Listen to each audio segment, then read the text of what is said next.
इन लोगों को सिर्फ सत्ता परिवर्तन से मतलब है कि कैसे लग रहा है कि जल्दी से हम सत्ता को प्राप्त कर लें, इसलिए आए बाएँ बोल रहे हैं। नीतीश कुमार इतना बढ़िया शासन चला रहे हैं, 20 साल शासन चलाए, आज भी चला रहे हैं। उनको किसी तरह से कोई कहता है पलटू राम की बात बोलते हैं तो वो भी तो कहेगा मन पलटू है। सुब्रमण्यम का ने जानकारी दी है कि भारत अब जापान को पछाड़कर चौथा अर्थव्यवस्था बन गया है।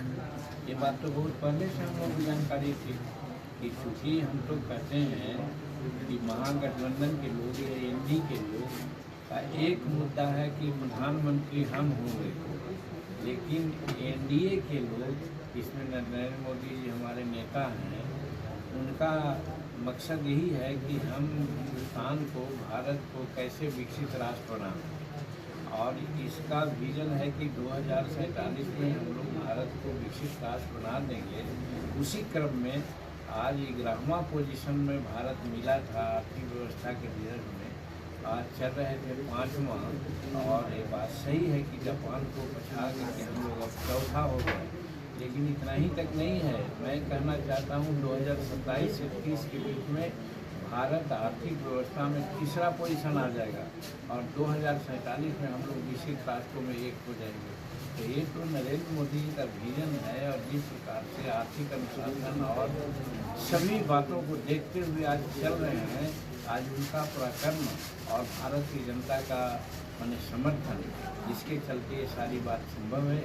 इसके लिए भारत के प्रधानमंत्री, भारत के वित्त मंत्री और भारत की जनता को हम बधाई देते हैं, शुभकामनाएं देते हैं। सर, तेज प्रताप यादव का एक ट्वीट आया, उस पर आपका भी रिएक्शन आया। बाद में उन्होंने ट्वीट को डिलीट किया और कहा कि यह विरोधियों की चाल है।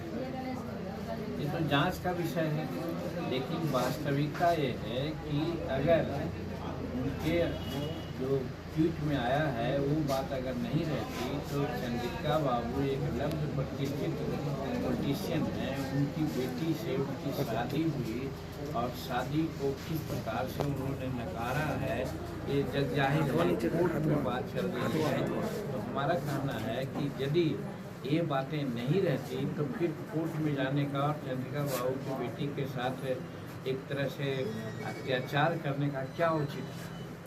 सर, भाजपा के एक सांसद का बयान आया है कि पहलगाम में जो आतंकियों के सामने विधवा गिड़गिड़ा रही थी, उनको आतंकियों से लड़ना चाहिए था, जिस पर काफ़ी बवाल मचा हुआ है। देखिए, आतंकियों से ही तो लड़ा गया।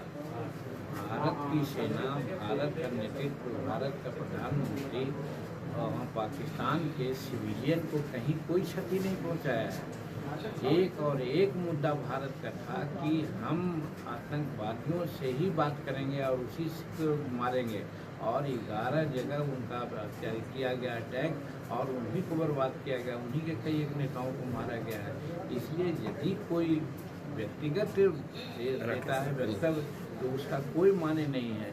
माने सिर्फ यही है कि एकदम गया बिहार की धरती पर नरेंद्र मोदी जी ने कहा था फुलपरास में कि झंझारपुर में, फुलपरास नहीं झंझारपुर में, कि उनको हम ऐसा सबक सिखाएंगे जिसका उनको अनुमान भी नहीं होगा, और आज वही हुआ है। और फिर संसार के लोग और मीडिया के लोग जो आएँ बाएँ करते हैं, दिखलाते हैं, इसीलिए आज 5-6 ग्रुप में भारत के अच्छे जो हमारे सांसद हैं उनको विभिन्न देशों में ये परिस्थिति को समझाने के लिए भेजा गया है।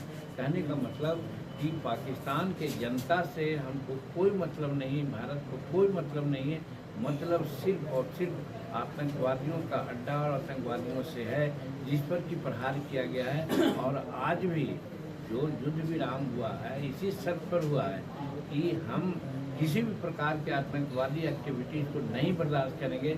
यदि उसकी एक्टिविटीज़ होगी तो हम वैसा जवाब देंगे, और आज जवाब दिया जा रहा है।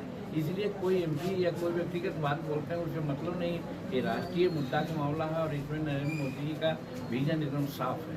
सर, आरजेडी ने एक वीडियो पोस्ट किया है सोशल मीडिया पर, जिसमें नीतीश कुमार को पलटू और फालतू बताया गया है, जिस पर काफ़ी जैसे पहले ही मैंने कहा, हमारी बात आपने सुना, इन लोगों को सिर्फ सत्ता परिवर्तन से मतलब है कि कैसे लग रहा है कि जल्दी से हम सत्ता को प्राप्त कर लें, इसलिए आए बाएँ बोल रहे हैं। नीतीश कुमार इतना बढ़िया से शासन चला रहे हैं, 20 साल शासन चलाए, आज भी चला रहे हैं।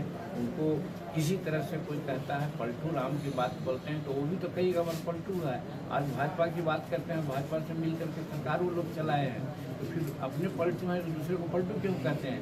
रही बात नीतीश कुमार, तो नीतीश कुमार बहुत सक्षमता से सरकार चला रहे हैं और 2025 में हम लोग उनके नेतृत्व में ही चुनाव लड़ेंगे और हमको उम्मीद है कि नहीं बल्कि पूरा विश्वास है कि हम लोग 225 सीट लेकर के आवेंगे और एनडीए की सरकार 2025 में बनेगी। सर एक सोशल मीडिया पर आप लिखे हैं कि माई बहन योजना लाने वाले ही माई बहन की इज्जत नहीं कर रहे हैं।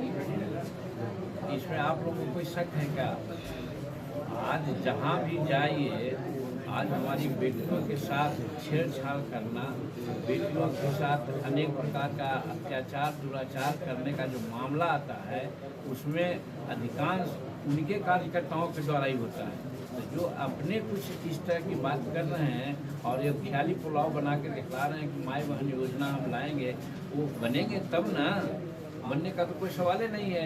इसलिए जो भी बनने में आता है वो बोल देते हैं। लेकिन हम ये कहना चाहते हैं माई बहन का जो प्रतिष्ठा का संरक्षण उन लोग और उनकी पार्टी ने नहीं किया है। अच्छा लगा बहुत। ठीक है, वो हम करेंगे।